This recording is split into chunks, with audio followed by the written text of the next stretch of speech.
Фильм Лиза жұмыстан шаршап үйге оралған сәттен басталады. Ол ұлы Джудты шақырып үйдің ішінде іздейді. Бірақ дәлізде ұқыпты қойылған аяқ киімін ғана табады. Кенеттен Джуд артынан жасырынып келіп, Лизаны қатты шошытады. Лиза оны әзілдеп ұрсып, мұндайды қайталамауын сұрайды. Көп ұзамай, күйеуі Шон телефон шалып, жұмысына байланысты кеш қайтатынын айтады. Сол түні Лиза ұлын төсегіне жатқызып, өзі де ұйықтап қалады. Бірақ түн ортасында үйден шыққан оғаш дыбыстардан оянады. Ұлының бөлмесіне кіргенде төсегінің бос жатқанын көреді.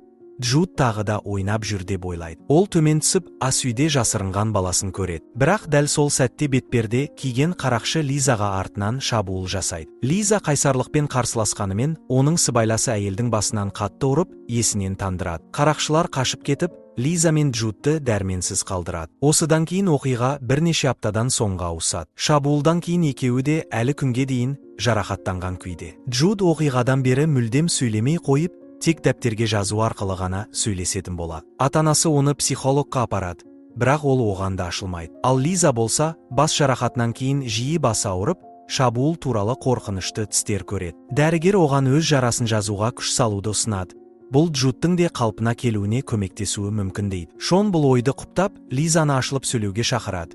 Бірақ Лиза ренжіп, бұл туралы сөз қозғаудан бас тартады. Содан кейін Шон үшеуіне де қала сыртында демалып қайтуды ұсынады. Келесі көріністе отбасы әдемі, оңаша орналасқан ауылдық қонақ үйге қоныстанады. Орналасып алған соң, олар жақын маңдағы орманға серуенге шығады да, үлкен әдемі сарайға тап болады. Белгілі болғандай, сарай көптен бері жөндеу жұмыстарына байланысты жабық тұрған. Сол арада Джуд бір дауыс естіп, соңынан ереді. Ол орман ішінде ескі фарфор қуыршақты топырақтан қазып алады. Бұл кезде Лиза мен Шон ұлының жоғалғанын байқап, қатты алаңдайды. Алайда Джуд қорқынышты қуыршақты құшақтап қайтып келеді, оны Брахмс деп атайды. Кейін отбасы Брахмспен бірге қонақ үйге оралады, ал Лиза оны тазалап жатып, қуыршақтың қалтасынан ескі мыжылған қағаз тауып алады. Онда қонақ шақырмау, ұйықтар алдында ертегі оқу, музыка қою, ең бастысы қуыршақты ешқашан жалғыз қалдырмау деген ережелер жазылған. Түнде Лиза айнадан Брахмстың басын бұрып, өзіне қарағанын көреді. Бірақ қайта қарағанда,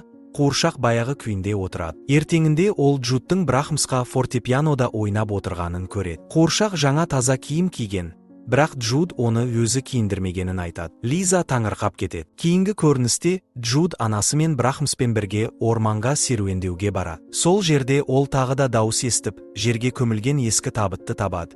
Ішінде Брахмстың киімдері бар. Осы сәтте үлкен ит оз үріп шыға келеді. Көп ұзамай иттің иесі әрі қожалықтың бағбаны Джозеф келіп, өзін таныстырады. Джозеф Джудтың қолында Брахмсты көргенде бір түрлі үрейленіп қалады.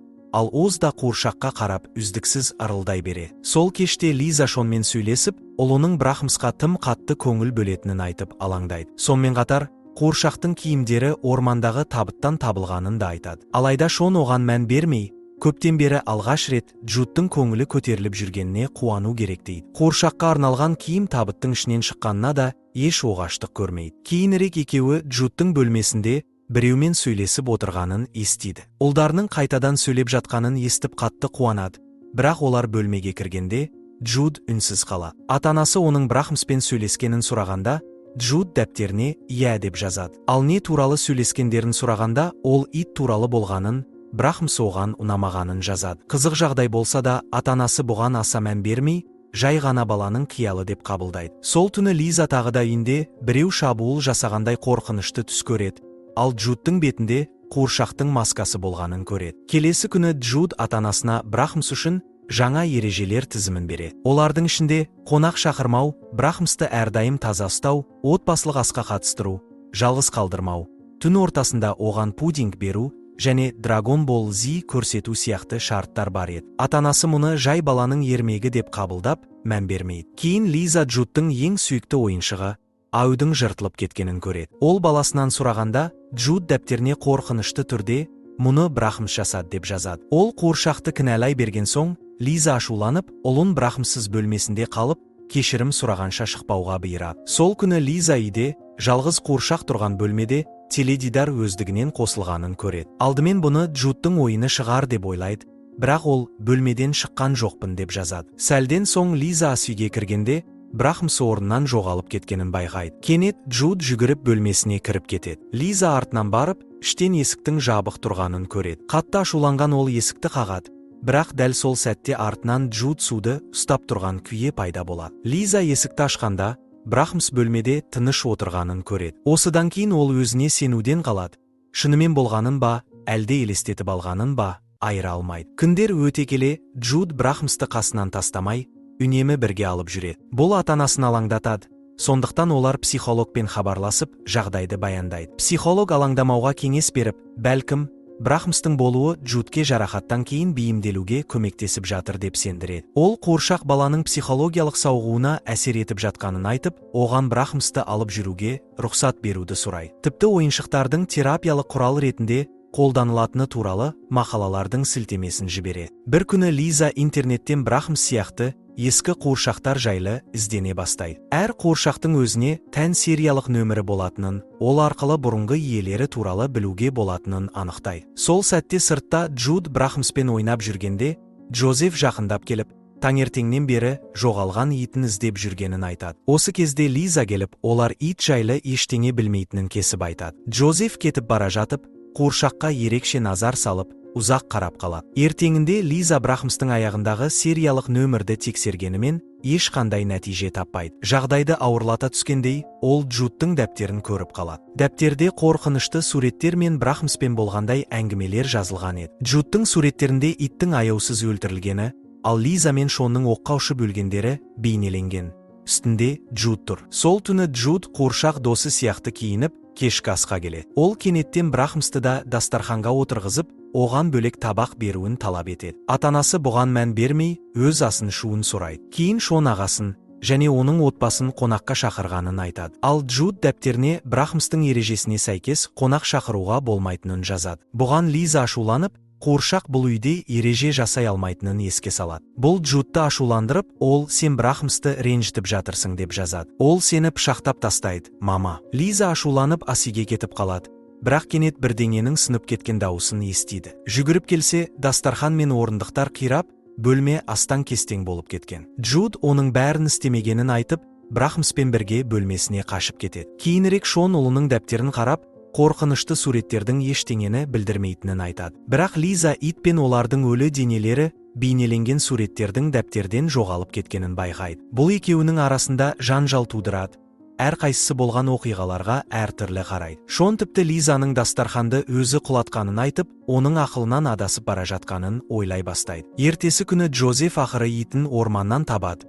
Бірақ ол өлі күйде жатыр. Ал Лиза мен Шон Джудтың үйде жоқ екенін байқап, іздеуге шығады. Екеуі бөлек-бөлек іздеуге шешім қабылдап, Лиза сарайға барады. Ішке кірген бойда аяқ дыбыстары мен сыбырларды естиді. Тіпті алыстан Джудтың күлген дауысы естіліп, соңынан ереді. Ақыры ол қорқынышты ескі бөлмеге тап болып, ішінде жалғыз отырған Брахмсты көреді. Кенет бұрыштан бетінде фарфор маскасы бар Джуд шығады. Лиза масканы шешкенде, Джуд кенет сөйлеп, одан кешірім сұрайды. Осы сәтте Шон мен Джозеф те келіп қалады. Джуд әкесінен де кешірім сұрайды, ал ата-анасы ұлдарының ұзақ уақыттан кейін сөйлегеніне қуанады. Осыдан соң төртеуі бірге кетеді. Лиза жолда Джозефтен бұл үйде не болғанын сұрайды. Ол бір кездері мұнда бір отбасы өмір сүргенін айтады. Отбасында ақыл есі дұрыс емес ол болған. Жасөспірім кезінде ол қыз өлтірген, кейін беті өртеніп кеткен соң, түрін жасыру үшін маска киген. Бұл Джудтың киген маскасы болуы мүмкін. Джозеф сөзін жалғастырып, сол баланың ата-анасы ақыры сұмдық іске барғанын,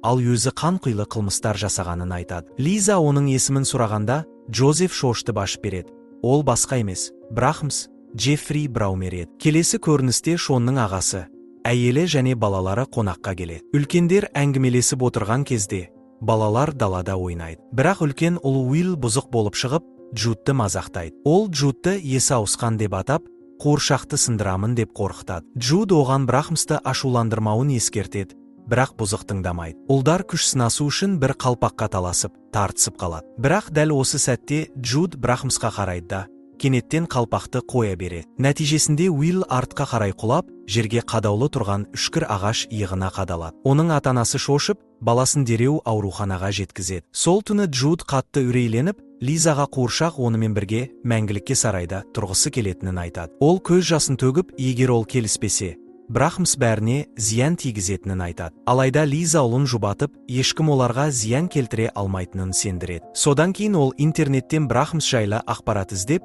оның кодын керісінше тереді. Осылайша қуыршақтың қараңғы тарихына қатысты мәліметтер табады. Ол бұрынғы иелерінің барлығы Брахмс балаларға тигеннен кейін қайтыс болғанын біледі. Бұл балалар жантүршігерлік қылмыстар жасап, барлығын қуыршақ істетті деп айтқан. Ал ауруханада жүрген Шон бір жергілікті кісімен сөйлесіп, сарайдың тарихын біледі. Соңғы иесінің есі ауысып кеткенін ол басқа емес, Джозеф екенін естиді. Шошыған ол үйге асығады. Сол уақытта Лиза Джудтың тағы да жоғалғанын байқайды. Іздеп жүргенде Джозеф мылтықпен кіріп келеді. Ол Джудтың аман екенін айтып, бәрі Брахмстың қалауы бойынша болып жатқанын мәлімдейді. Джозеф қуыршақты бөлшектенген күйде тауып алып, қайта құрастырғанын мойындайды. Брахмс әдейі әлсіз жандарды нысанаға алады, ал Джуд оның оңай құрбаны болғанын түсіндіреді. Бұған ашуланған Лиза шам алып, еріген балауызды Джозефтің бетіне төгеді, жанталаса сарайға қашып барады. Сол жерде Джудты қуыршақ маскасын киіп, Брахмсты қолында ұстап тұрған күйе табады. Лиза қуыршақты ұстап көргісі келетінін айтады.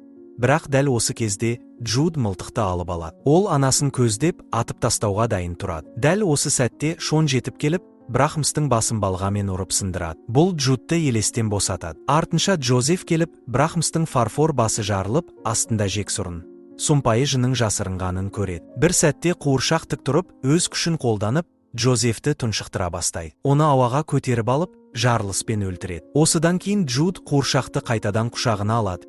Бірақ ол тағы да оның билігіне түскендей болады. Кенет ол қуыршақты пешке лақтырып, өртеп жібереді. Осы оқиғадан кейін отбасы қаладағы ескі үйіне қайта оралады. Олар бұрынғыдай өмір сүріп, бақытты көрінеді. Бірақ бір түні Джуд оянып, фарфор масканы тағып алады. Ол күңгірт дауыспен, егер отбасы ережелерді сақтаса, Брахмс жаңа үйінде өте бақытты болады дейді.